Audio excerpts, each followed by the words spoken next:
Today everybody's talking about virtual reality, but I think frankly that virtual reality is a rather miserable idea. It simply means let us reproduce in an artificial digital medium our experience of reality. I think that a much more interesting notion, crucial to understand what goes on today, is the opposite. Not virtual reality, but the reality of the virtual. That is to say, reality, by this I mean efficacy, effectiveness, real effects produced, generated by something which does not yet fully exist, which is not yet fully actual. In what sense can we talk about this? Oh, in many, maybe even too many senses. At least in three senses. If we take as the starting point the well-known Lacanian triad of imaginary, symbolic, and real. We have, to put it in simple terms, imaginary virtual, symbolic virtual, and real virtual. First, a little bit about the first two of them, less important, and then, of course, the big topic, the real. Imaginary virtual, what it is. Isn't it clear if we look at our most common daily experience of ourselves and of others, that how when we deal with another person, phenomenologically, that is to say the way we immediately experience them, we erase, abstract from the image of the other person, our partner, certain features which are simply too embarrassing to be kept in mind all the time. Like, I talk to you. Of course, rationally, I know you are defecating, you are sweating, not to mention other things, but quite literally, when I interact with you, this is not part of the image I have of you. So when I deal with you, I'm basically not dealing with the real you. I'm dealing with the virtual image of you. And this image has reality, in the sense that it nonetheless structures the way I am dealing with you. And again, this idealization is crucial. The negative proof, a wonderful one, would have been letters between James Joyce and his wife Nora, where, as far as I know, they went very, very far, almost to the end, into accepting each other in the vulgar reality of bodies, like all the sounds, the bad smells, and so on. That was even part of their sexual interaction. It's incredible. I admire this in Joyce. So, okay, this would be the first elementary level. Imaginary virtual, in the sense of the virtual image which determines how we interact with other people. Virtual image in the sense of, although we interact with real people, we erase, we behave as if whole strata of the other person are not there. Second level, already a more complex one, symbolic virtual. Oh, it's elementary. Let's think about an experience known well to all of us of experiencing authority. Let us say paternal authority. Isn't it clear that this authority, in order to be operative, in order to be experienced precisely, that's the nice paradox, in order to be experienced as actual, effective authority, it has to remain virtual. Virtual in the sense of a threat. If authority is enacted too directly, it is paradoxically experienced as a sign of impotence.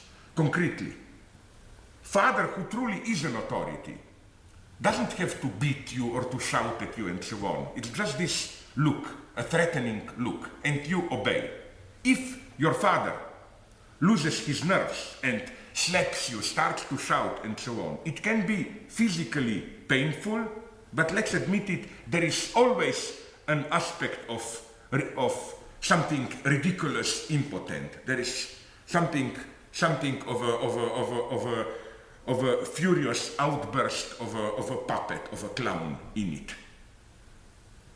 Again, this is then one clear example of how symbolic authority, in order to be operative, that's the paradox I want to emphasize, has to remain virtual. So it's not just it is actual already as virtual. No, it's actual only as virtual. If it's fully actualized as a realized threat, father beats you, shouts at you, it's self-destructive.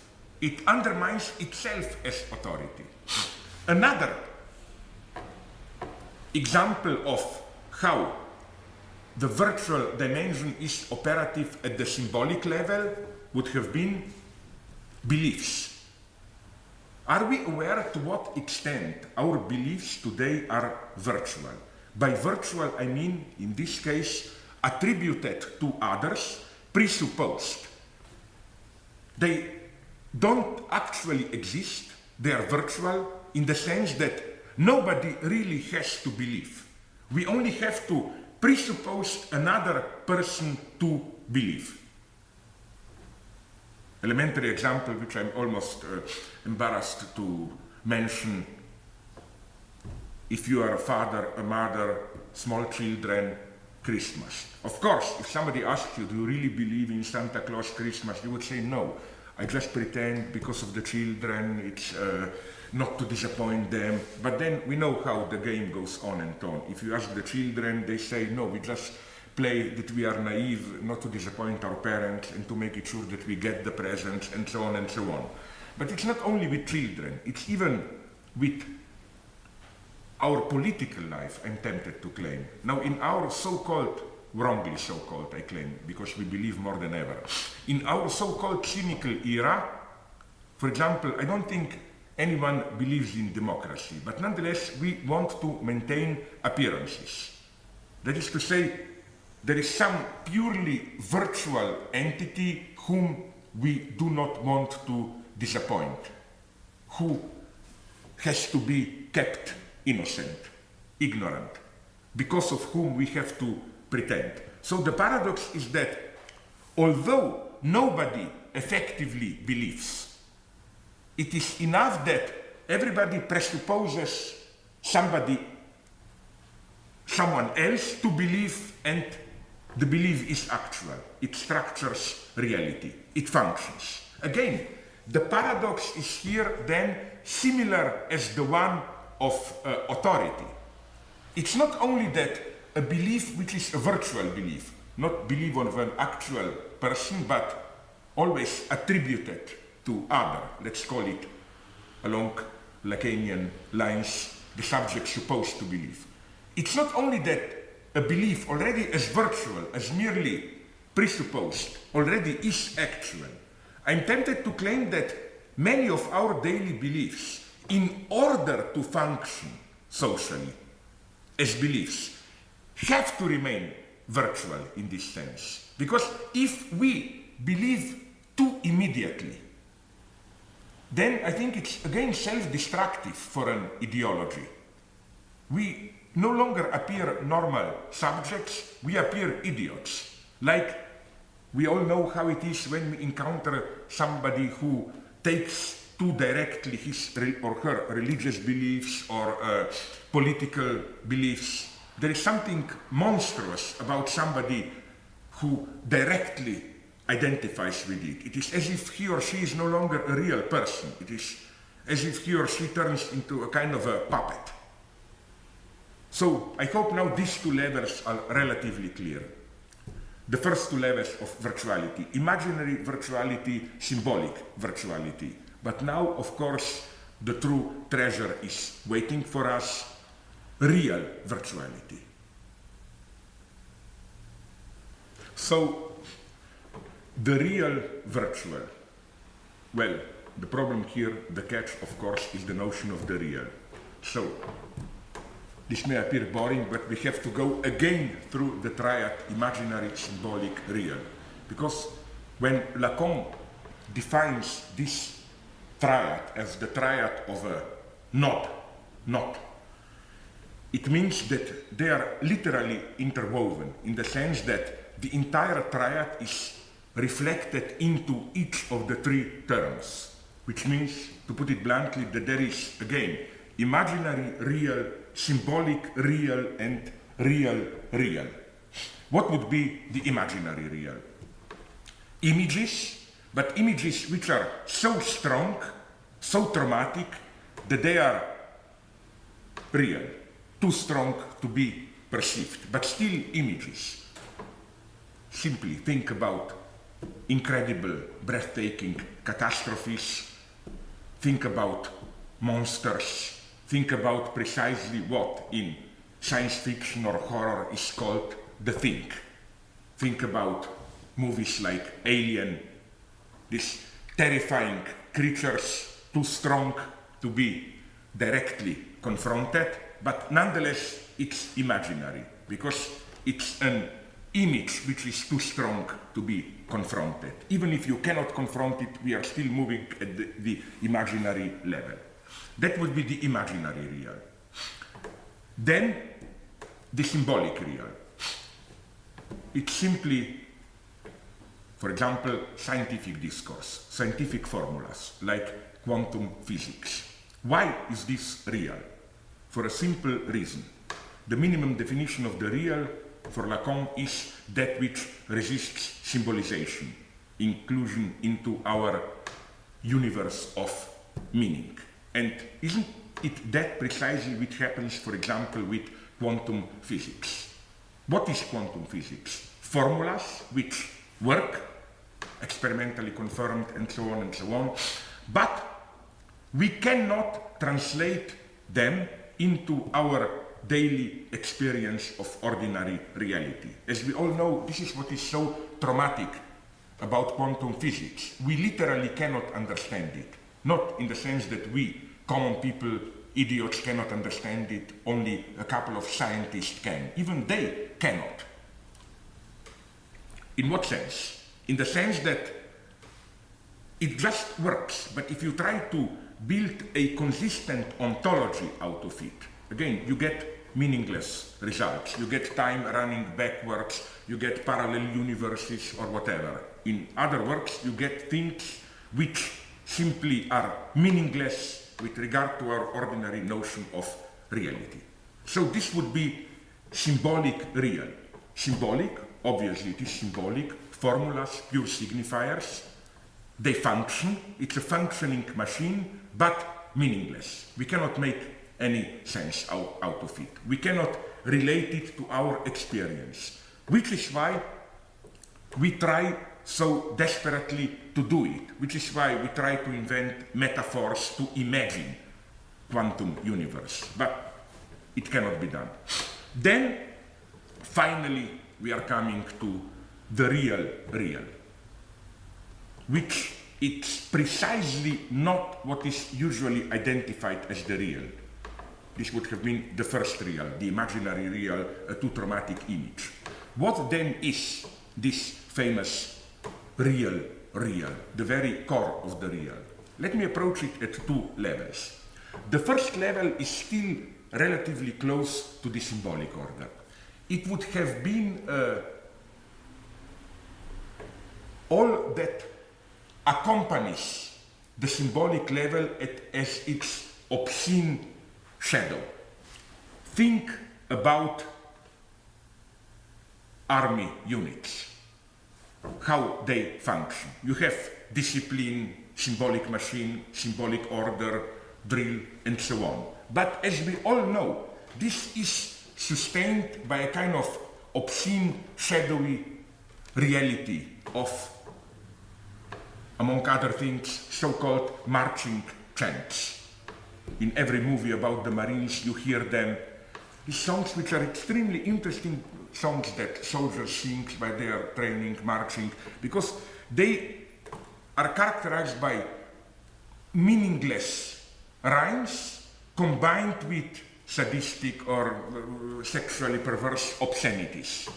One example that I remember, I think it is from An Officer and a Gentleman, the movie where Marines are singing something like, I don't know, but I was told that Eskimo pussies are rather cold. the enigma is, again, why does the military discourse need this? So this would be one level, this shadowy virtual reality of affects which has to accompany the official discourse. But let's move a little bit deeper. Let's think about, well, one of the great achievements of Western civilization, a movie like The Sound of Music. Officially, as we all know, it's a story about small anti-fascist democratic Austrians at the political level, that is to say. I will leave out all the singing aspect. Small, honest, democratic Austrians fighting, resisting the Nazi occupation of Austria in 1938. But, look at the movie really closely. Look at its texture. And you will discover a quite different reality, a kind of a virtual reality of the officially depicted narrative reality. If you look at how Austrians are depicted in the movie, you will discover, to cut a long story short, that they are precisely depicted as a kind of a smallish, beautiful, provincial fascists. Their idiocy is emphasized as local folkloric dresses and so on. They are presented directly as anti-intellectual, rooted in narrow life world and so on. Now, look at how the occupying, invading Nazis are presented.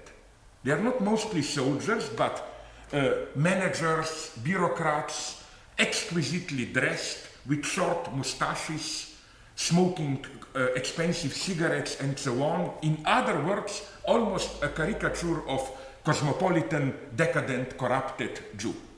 So that's my point. At the level of simple narrative reality, we get one message: democratic resistance to Nazism. But at the level of, let's call it virtual texture, all this micro science, maybe we could even call it writing, we get practically the opposite message, which is honest fascists resisting decadent Jewish cosmopolitan takeover. And incidentally, maybe this is at least one of the reasons why this movie was so extremely popular. While officially agreeing with our democratic ideology, it at the same time addresses our secret fascist dreams. But let's take a more serious example. Robert Altman's masterpiece, Shortcuts. Again, at the narrative level, we get a simple story, or rather 9, 10 stories, parallel stories, depicting desperate everyday life of Los Angeles, LA middle classes. It's a portrait of today's alienation, solitude, and so on. But again, the very texture of the film, I claim, is a much more optimistic one. It's a kind of celebration of this magic of contingent encounters generating unexpected effects of meaning. So I think that in a similar way to how we should read Sound of Music, it is wrong to read Shortcuts simply as kind of a social critical piece. There is another much more optimistic, life-asserting even level. So, to provide the formula of this real virtual, let me refer to a recent paradoxical statement by none other than Donald Rumsfeld. I think that this statement was an important contribution to contemporary American philosophical debate. This happened in March 2003, just before the war on Iraq, where Rumsfeld elaborated the relationship between known and unknown. First, he said there are known knowns. There are things we know that we know, like we knew at that point that Saddam was the president of Iraq. Okay, everything clear. Then he went on, there are known unknowns. There are things that we know that we don't know. The idea was, for example, we know that we don't know how many weapons of mass destruction Saddam has. Okay, now we know he had none. Doesn't matter. At that point, it appeared like this. Then there is the unknown unknown. Things we don't know that we don't know. Things which are so foreign, so unimaginable that we even don't know that we don't know. For example, maybe Saddam had some unimaginable, totally unexpected weapon. And here, unfortunately, Rumsfeld stopped, because I think he should have gone on, making the next step to the fourth category, fourth variation which is missing, which is not the known unknowns, but the unknown knowns. Things we don't know, we know them. We know them, they are part of our identity, they determine our activity, but we don't know that we know them. This is what in psychoanalysis, of course, is called unconscious. Unconscious fantasies, unconscious prejudices, and so on and so on. And I think that this level is crucial. To refer to previous two examples from movies, in The Sound of Music, what we directly know is that it's a movie about anti-fascist resistance of modest, honest Austrians. What we don't know that we know is that it's also the opposite. That is the movie about fascists resisting the Jewish takeover.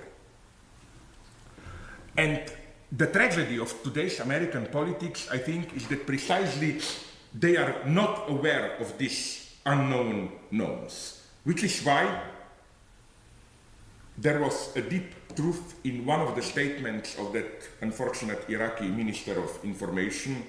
We were all laughing at him during the last Iraqi war because of his ridiculous statements denying the obvious. But at one point, I claim what he told was absolutely true. When, towards the end of the war, he was asked, is it true that Americans already control, American forces, part of the Baghdad airport? He said, not true, Americans don't control even themselves.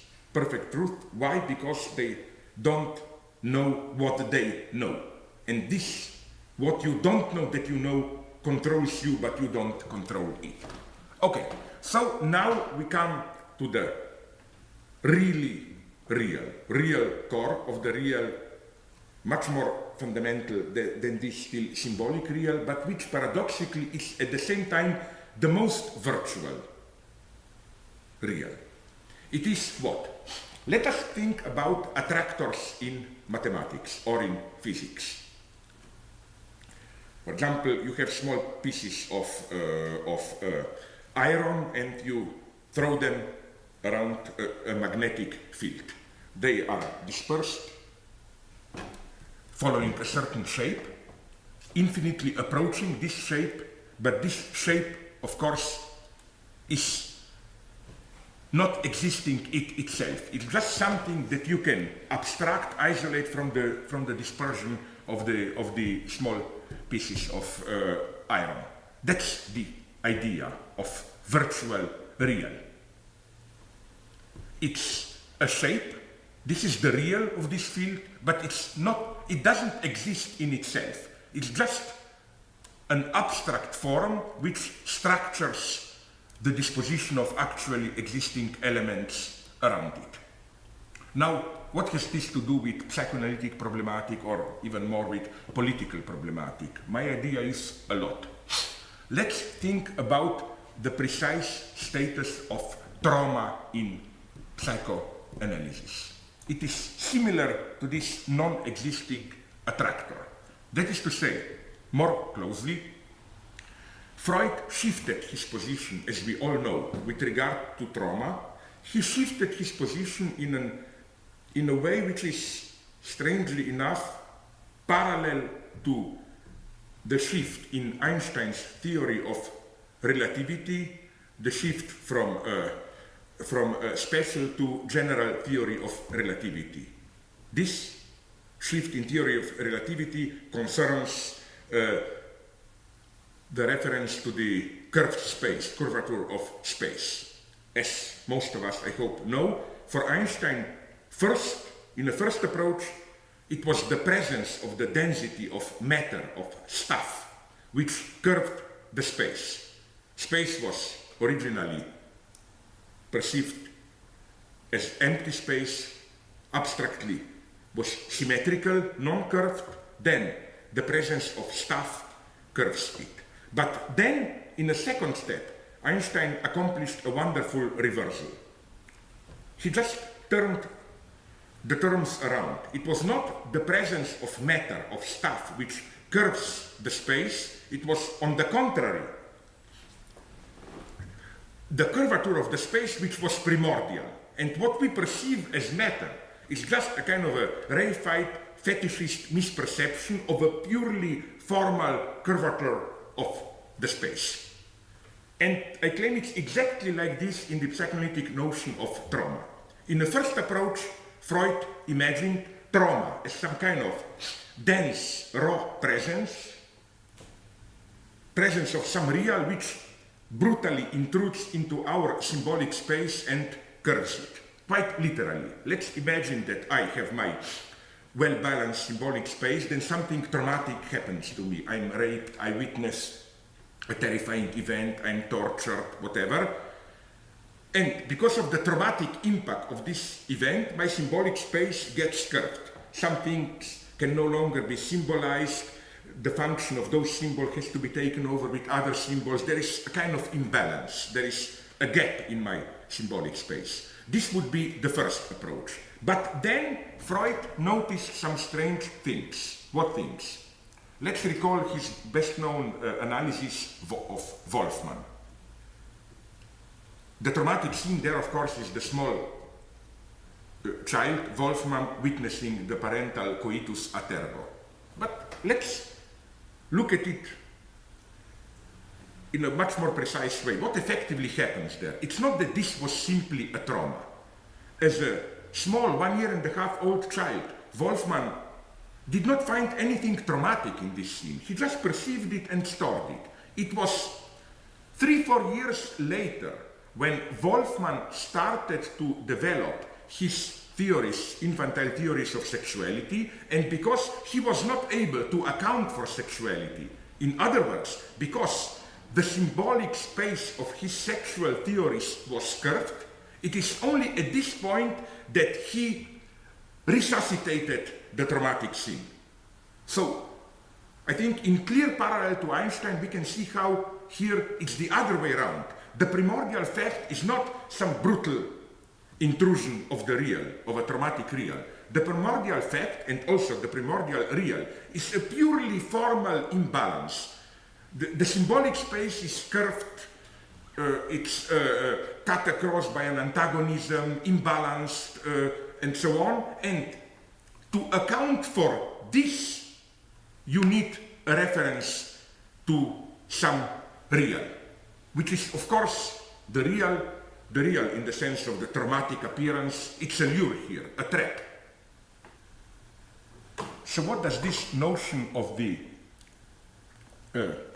virtual real as trauma as virtual, what does this notion mean for politics?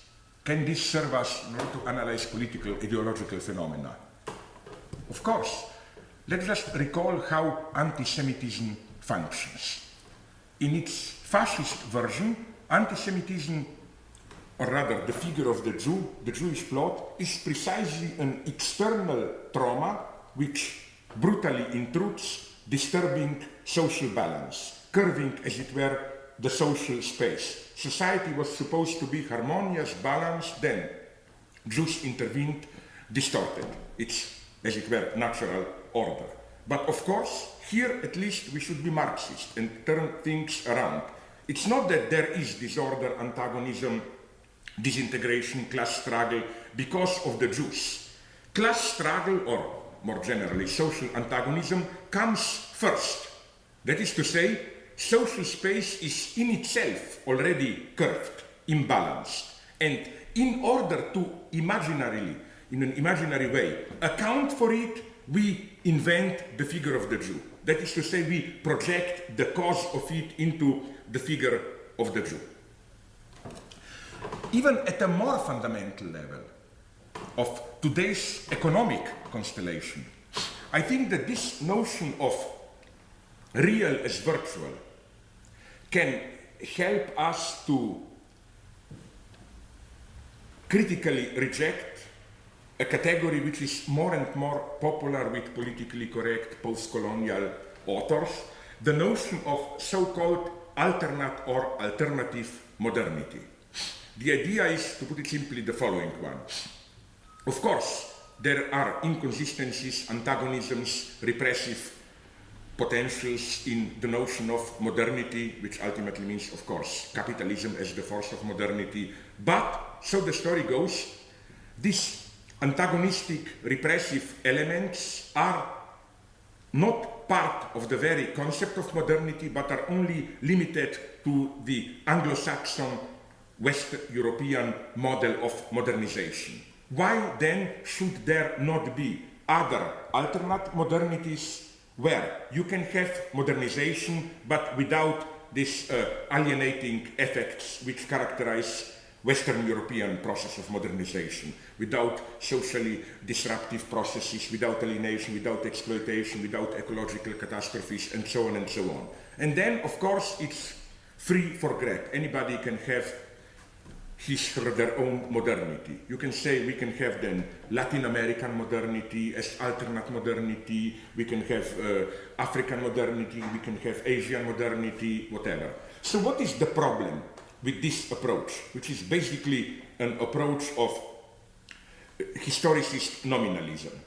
Because the underlying logic is that infamous pseudo-deconstructionist logic of there is no modernity as such. There are only particular modernities, like West European, African, Latin American, and so on and so on.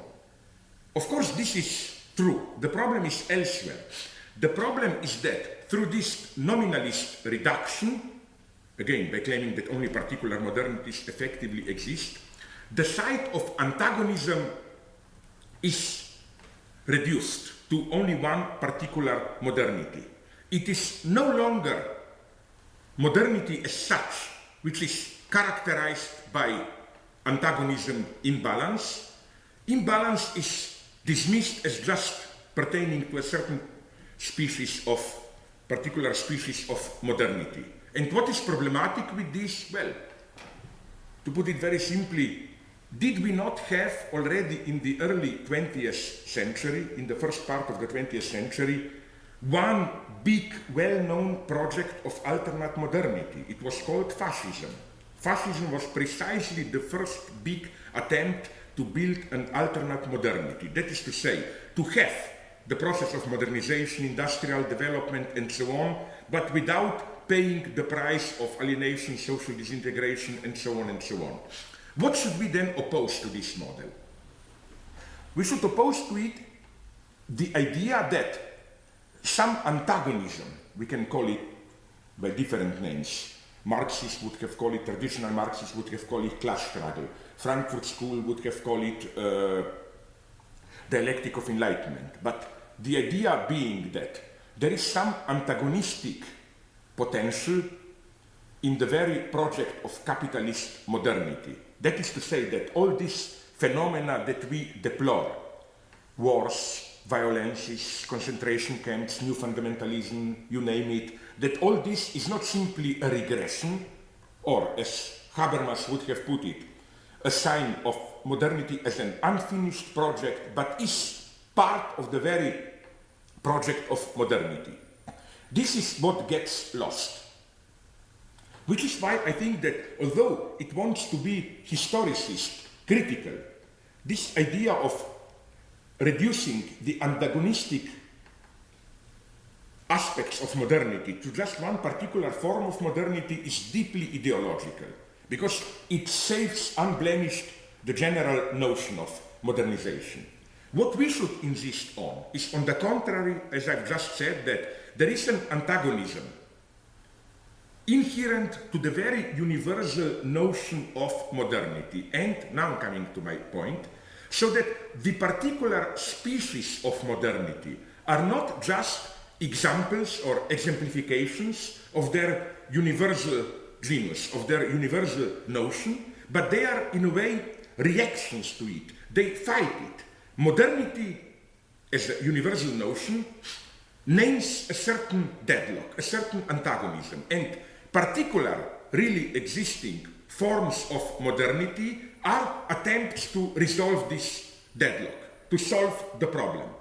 Liberal capitalism, as one form of modernity, wants to solve the deadlock of modernity in a certain way through market freedoms and so on. Fascist modernization in a different way. Latin American modernization in a different way. So what's properly dialectical here? It's again this very reversal of the usual constellation.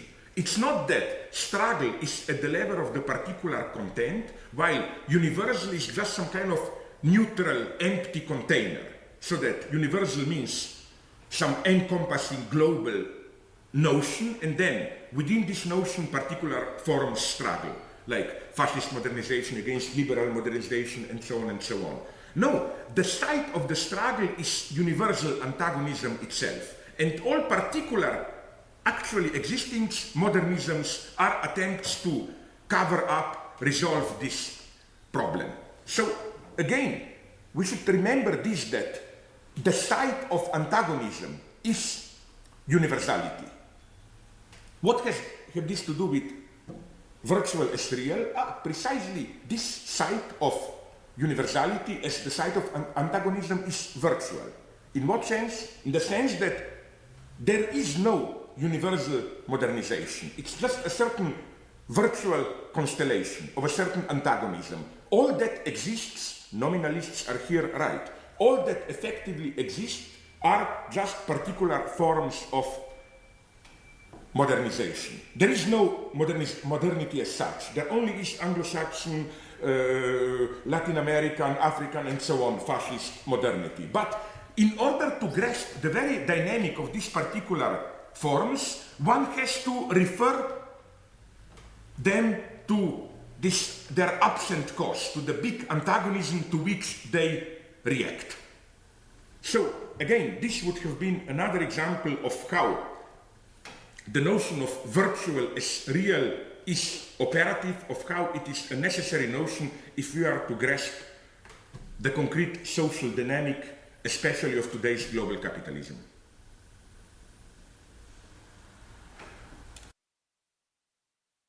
So the conclusion to be drawn from all this is that the category of the real is ultimately a purely formal category. It's not a category of some formless content, disturbing order.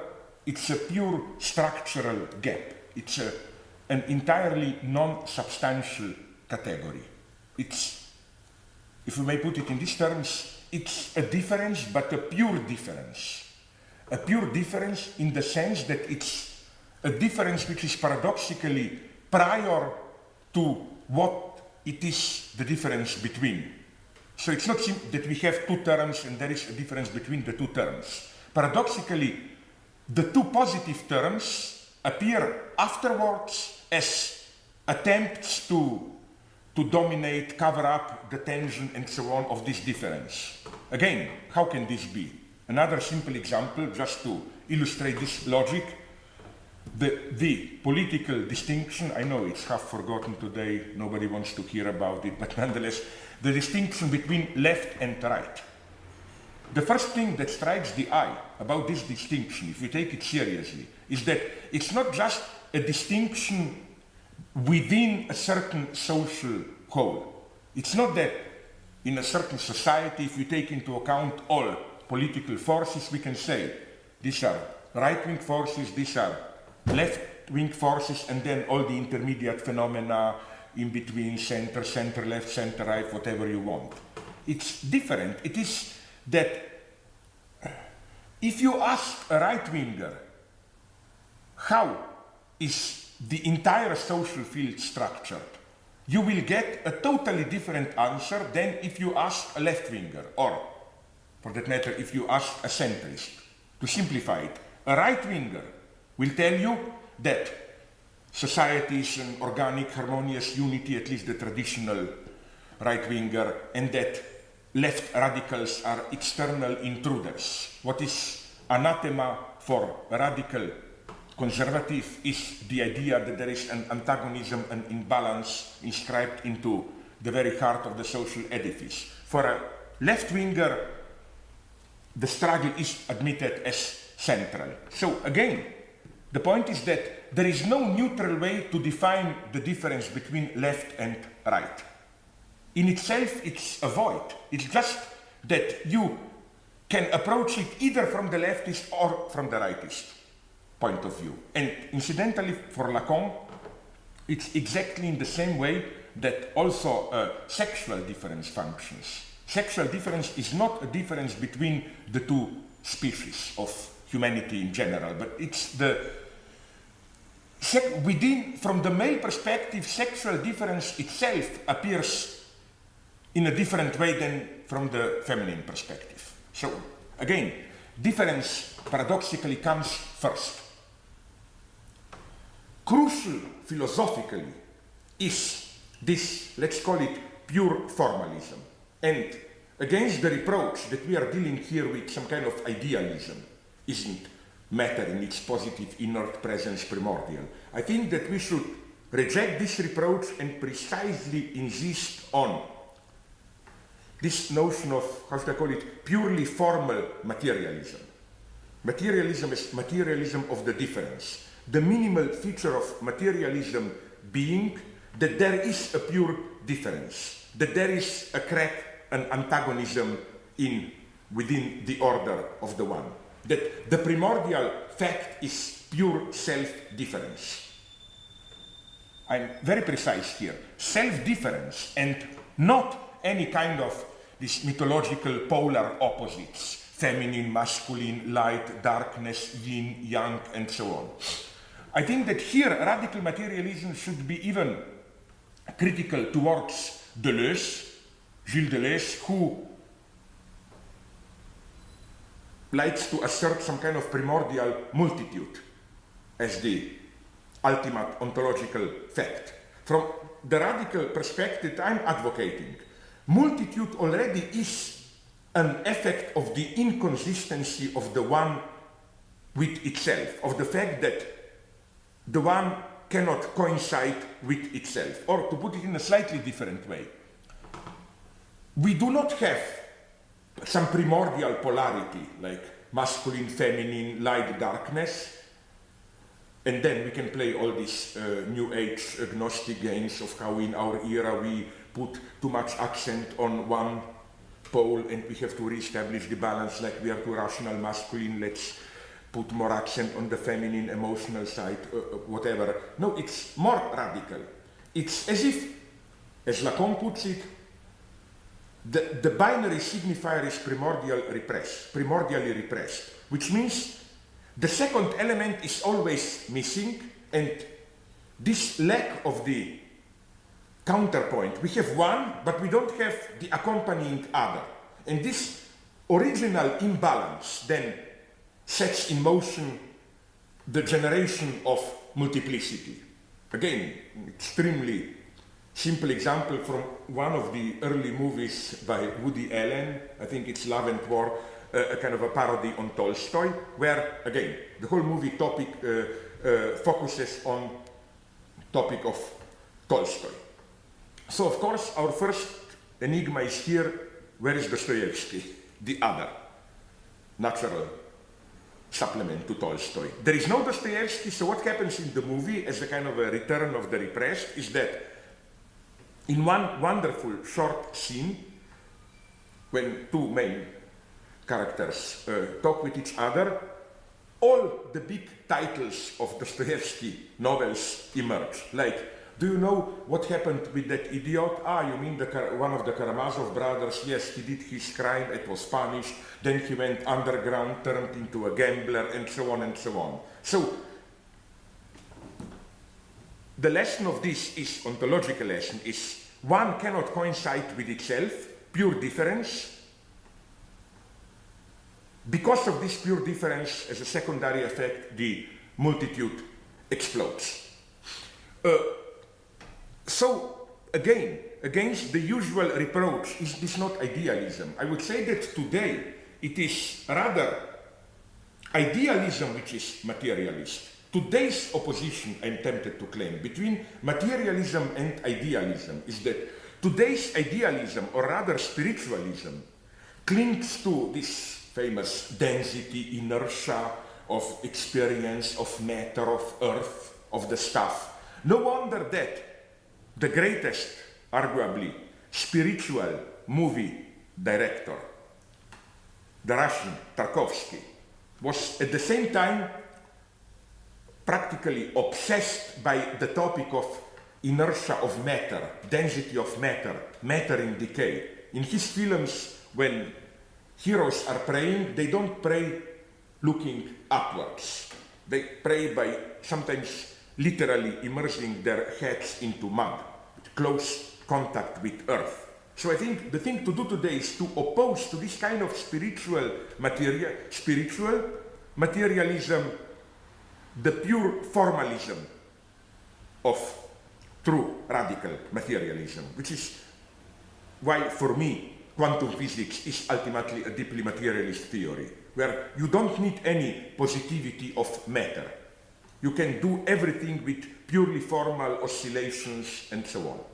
So again, back to this central insight that difference comes first. Difference, how to think a difference which is prior to the elements it is the difference of. Immanuel Kant, in his in his early writings, introduces here a crucial distinction, a very strange but clear distinction, a distinction between negative judgment and indefinite judgment. That is to say, as Kant puts it, it is not the same thing to say you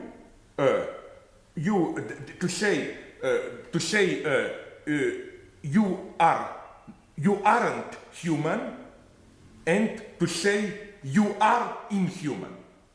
If I say you aren't human, it simply means you are external to humanity. You are animal, divine, whatever. It's outside.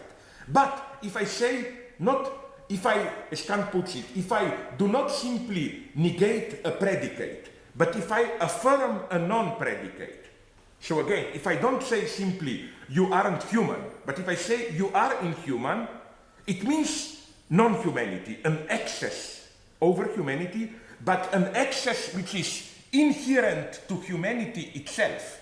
To give you another example, which will make it clear, let's just think about Stephen King, horror novels, the well-known category of the undead. We can feel the difference. If I say you aren't dead, it's not the same as saying you are undead. If I say you aren't dead, it simply means you are alive, and nothing more, nothing mysterious. But as every reader of horror novels knows, if I say you are undead, it means you are the living dead. You are alive precisely as dead. Immanuel Kant's point is that human freedom has exactly such a status. It's something which is neither nature, animals are not free, they are enslaved to their instincts, nor culture. Culture is already symbolic law, symbolic regulation. But the conclusion to be drawn from Kant and consequently from Freud and Lacan is that what cultural symbolic prohibitions try to regulate, to master, to dominate, to domesticate, whatever you want, is not directly nature, natural instincts, but it's this zero-level inhuman excess, to use Lacan's span, the extimate kernel of humanity. The inhuman dimension in exactly the same sense in which we talk about the undead. Not inhuman as external to humanity, but a monstrous excess or some radical wild freedom which is inherent to humanity itself. Again, we have this paradox that the difference between nature and culture is a level of its own, is neither nature nor culture. It's some kind of crazy excess. So what would then a politics of pure difference be? Well, first, per negationem, what it would not be. It would definitely not be what emerges today more and more as the ultimate horizon of the political, the so-called identity politics, or more broadly, the politics of recognizing the differences, of tolerating differences. What is for me problematic in this multiculturalist, tolerant politics and so on, it's not just the vulgar fact that they effectively, even if they deny it, neglect economic struggle. It's the very logic of the struggle, the logic of multiculturalist struggle, of anti-racist struggle, of sexist struggle, struggle against sexism, is again the logic of recognizing differences. For example, in anti-sexist struggle, the goal, of course, is not, even for radical feminists, I don't know, to kill, to annihilate men. It's to establish an open field within which both sexes, all different sexual positions, sexual identities, cultural identities inclusive, will be allowed to thrive freely, so that one will not articulate itself at the expense of others. Again, in the anti-racist struggle, the ultimate horizon is that of opening up the space for differences. Each ethnic group, religious group, cultural group, way of life group should have the freedom to freely deploy, articulate its potentials, its position. But this conceptual field, the field of openness towards the other, of tolerating, allowing for differences as the ultimate ethical horizon, this, I claim, should not, cannot be our ultimate horizon. Because we can immediately see that, to use the simplified example, class struggle. My God, the ultimate goal of the class struggle is not for proletarians to allow the bourgeois and bourgeois to allow proletarians to freely deploy their own potentials and so on and so on. It's an antagonistic struggle. The goal is not to let the multitude be, the goal is to annihilate the enemy. It's a totally different logic. It's the logic of animosity. It's the logic of antagonistic struggle, which also involves a totally different notion of universality. The notion of universality here is no longer universality as the encompassing medium container of the plurality of positions, sexual positions, cultural positions, whatever. No, universality is here the universality of struggle itself. There is also a central paradox to this struggling position. The position of struggle does not mean the position of a particular identity and the abandonment of the universal notion of truth.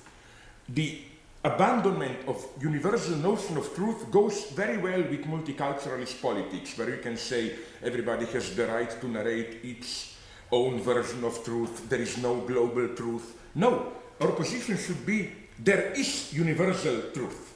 There always is one universal truth of a certain situation. But this truth is accessible only from a specific, partial, engaged in the struggle standpoint. So it's not that we arrive at the universal truth by abstracting from our particular engagement, from our particular interests, the idea being each of us has its own interests, positions, but the truth of a situation emerges when we can step, as it were, outside ourselves and look at the situation more objectively, the way it really is. No, on the contrary, we should fully assume the paradox of universal truth being accessible only through a partial engaged position. This, I think, is more precious than ever to maintain today. And this is the reason why, at the social level, I think, we should cling to the notion of collective as it was till now practiced in three forms: messianic religious collectives, revolutionary parties, and psychoanalytic communities. They both share all three of them, they share precisely this same notion of universality accessible only through an engaged, struggling, subjective position. This politics of pure difference is opposed today by another, I would call it, politics of the real, but the real of the superego, in precisely the sense I already talked about, that is to say, superego injunction, the obscene virtual superego injunction to enjoy. So how does this superego injunction function today in the hegemonic mode of social identification? To put it in extremely simplified terms, the old functioning of ethics was that of moderation. The ultimate task of ethics was to moderate it, like do it but not excessively, eat, drink, not too much, sex, not too much. It was the ethics of the proper measure. Today, I claim a different kind of ethics is emerging. An ethics which, on the one hand, allows you limitless consumption, no moderation, go to the end. But why? Because the object in itself is already deprived of its dangerous substance, as it were. The whole series of products that we find today on the market, decaf coffee, beer without alcohol, sugar without sugar, and so on and so on. That is to say, the product where you get the effect, but deprived of its potentially dangerous substance. So that today, the injunction is no longer drink coffee, but moderately. It is have as much coffee as you want, because coffee is already in itself decaffeinated coffee. Maybe the best, slightly tasteless, but what the hell, why not? The best metaphor for this product is something that I saw 2-3 years ago in Los Angeles. It's the paradox of a chocolate laxative. Of course, chocolate being that which gives you constipation. With the publicity, I remember it, still constipated, not a problem, eat more of our chocolate. So that's the paradox, that the chocolate is already its own remedy, in a kind of almost Hegelian direct coincidence of the opposites. So why is this interesting? Precisely because I claim it's not limited only to phenomena of commodities. What interests me is how we can locate the same logic, also the same paradoxical logic of a product being its own counter effect already, and also within the social field. For example, let's take the big topic of tolerance. What does it mean? I claim it has precisely the structure of chocolate laxative. That is to say, tolerance is a mode of appearance of its own opposite, of intolerance. Because what does it mean, tolerance, today? It means tolerate the differences, which again means don't harass me. Tolerance means tolerate me, means don't harass me. What does it mean, don't harass me? It means precisely don't come too close to me. If you come too close to me with your excessive enjoyment, you disturb me, you harass me. So we have then this idea that practically everything can be a form of harassment. I look at you, it's potential sexual harassment. I speak too loudly, it's verbal harassment, whatever. Everything, every over proximity of another human being can be potentially a form of harassment. And I think that this fear of harassment is precisely fundamental form of intolerance today. And so again, I claim that when we talk about tolerance today, it means precisely tolerance as avoiding harassment, which means intolerance. It means let's tolerate each other, again, which means let's keep from each other at a proper distance from each other. Yet another chocolate laxative phenomenon, isn't it the way we deal with wealth today. The exemplary figure today for me here is somebody like George Soros. Half the day he engages in the most ruthless financial exploitations, ruining the lives of hundreds of thousands, even millions. The other half, he just gives part of it back. So the morning is chocolate, the afternoon is laxative, like, involved in all these human aid programs and so on, political democratization and so on and so on. So again, instead of simply not engaged in ruthless speculation, he does it, but then includes counteraction. And even more radically, is it not exactly the same with war today?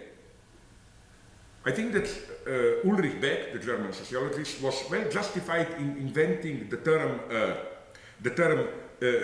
militarist pacifism or humanitarian militarism. For what goes on today, where all the wars are declared as wars for peace. It's not only that their ultimate goal is defined as to bring peace into Iraq, to remove the threat of war, and so on and so on. It's even more radically. It is that the war operation itself resembles more and more a kind of humanitarian intervention to help the people there. If you read, for example, the recent justification of attack on Iraq, it's not so much that Iraq was attacked in order to remove the threat to the Western nation of Saddam. It was in order to help the Iraqi people, and so on and so on. No wonder then that the ultimate chocolate laxative, no wonder that the concentration camps, as Giorgio Agamben claims, the typical exemplary case of a 20th century collective, has precisely these both aspects. Again, chocolate laxative structure. The aspect of isolating the enemy, Guantanamo or whatever, and the aspect of concentrating people in order to provide them with humanitarian aid. So, what this means are two things. First, I don't think that it is justified to talk today about consumption. We live in a society of consumption and so on. On the contrary, I claim, we consume less than ever, if consuming means taking the risk, really opening yourself. Which is why, incidentally, we are so afraid of smoking. I claim it's not simply medical results and so on. What is so terrifying in smoking is somebody really consuming the smoke with all the dangers this involves. I think that the true consumers today are drug addicts, chain smokers, and so on. And they are the figures of horror today, if anything. Again, the structure is that of chocolate laxative, which is why we are all looking, even at this level, for products which would be already a kind of decaf coffee. Which is why I think marijuana is so popular, because it's kind of decaf opium, de facto, no opium without opium. You can have it, but deprived of its dangerous substance. So, to conclude this brief reflection, I would say that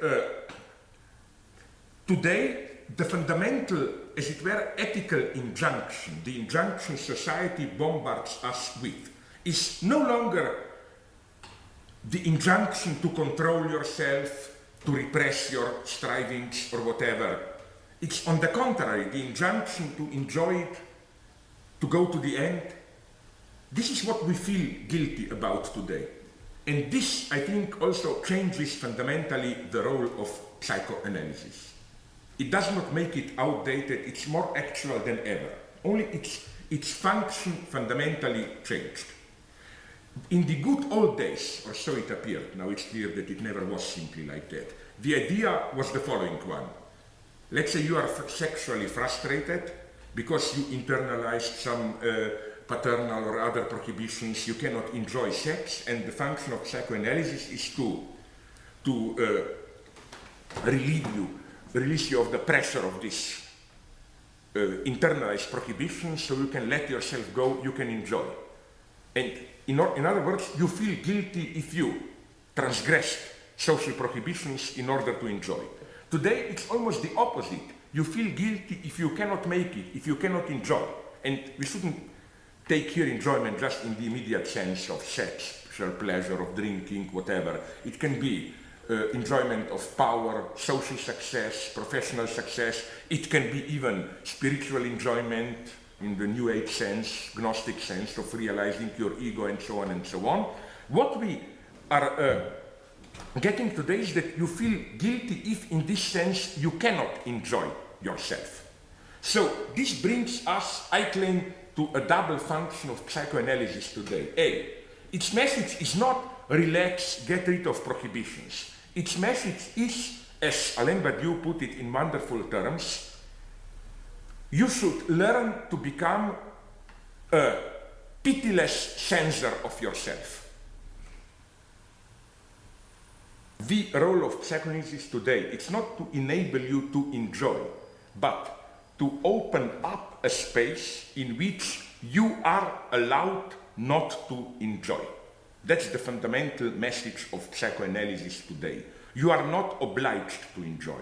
You are allowed not to enjoy, which of course, it's not the same as saying you are prohibited to enjoy. Just you are allowed not to enjoy.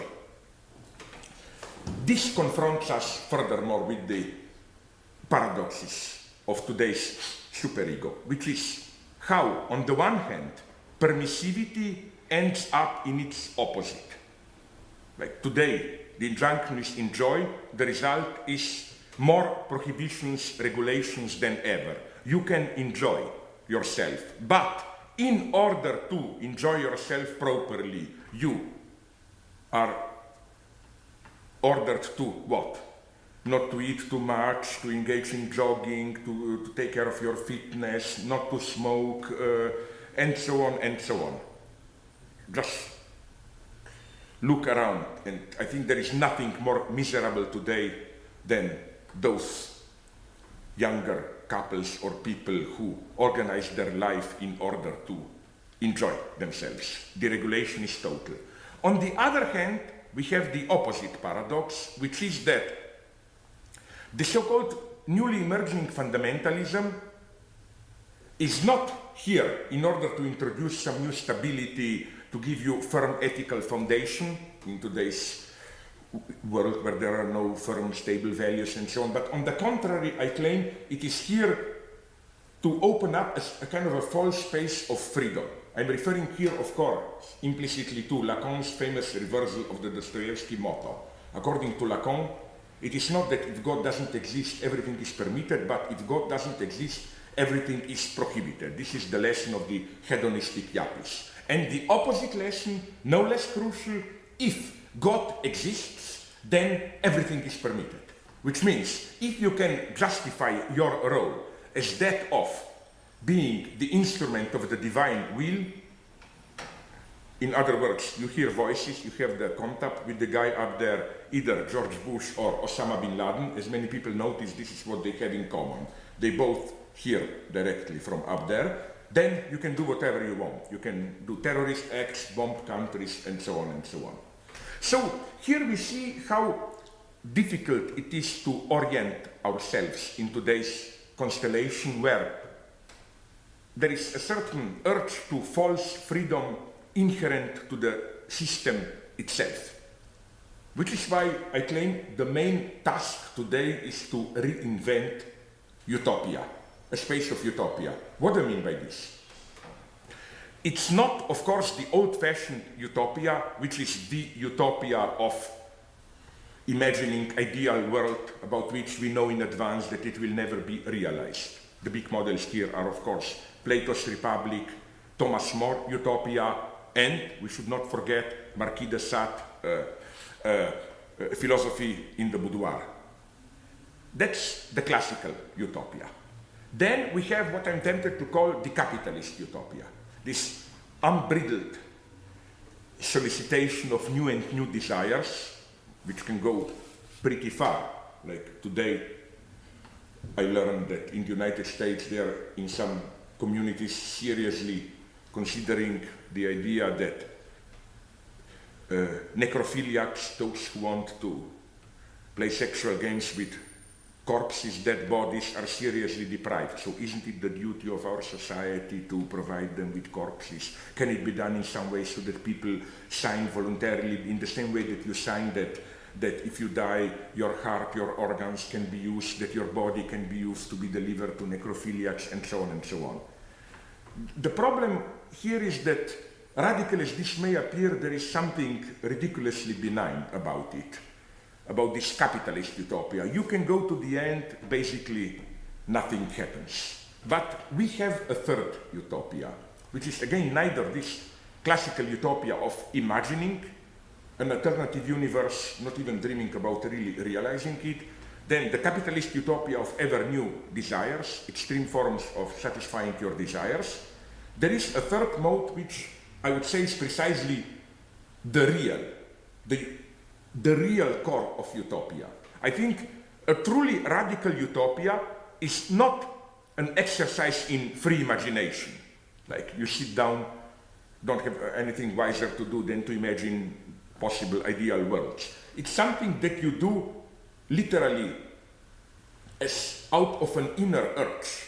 You have to invent something new when you cannot do it otherwise. True utopia for me is not a matter of the future, it's something to be immediately enacted when there is no other way. Utopia in this sense simply means do what appears within the given symbolic coordinates as impossible. Take the risk, change the very coordinates. And I'm not talking here about something crazy. Even big classical, well-known, even sometimes conservative acts have this utopian dimension. Like, to take a ridiculous example, 30 years ago, remember Richard Nixon's trip to China. There was almost a utopian dimension to it. Why? Because he did what appeared as impossible. China was portrayed as the ultimate evil superpower. With Soviet Union there was the tent, not with China. That act changed the entire coordinates. It did the impossible. This is what we need more than ever today.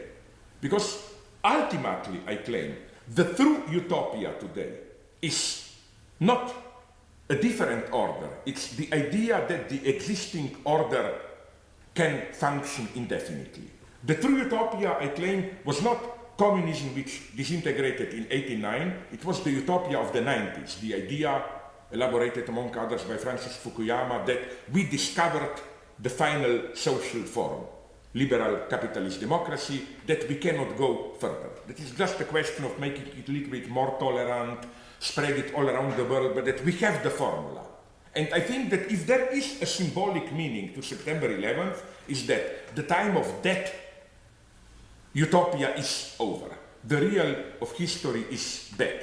Which is why today the urge is not to be terrorized by the so-called post-political politics, which tells us ideological times are over, all you can do is just to play the realistic game of accepting the trends and so on and so on.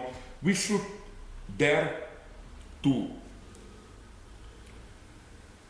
enact the impossible. We should rediscover how to not imagine but enact utopia. The point is not again about planning utopias. The point is about practicing them. And I think this is not a question of should we do it or should we simply persist in the existing order? It's much more radical. It's a matter for survival. The future will be utopian or there will be none.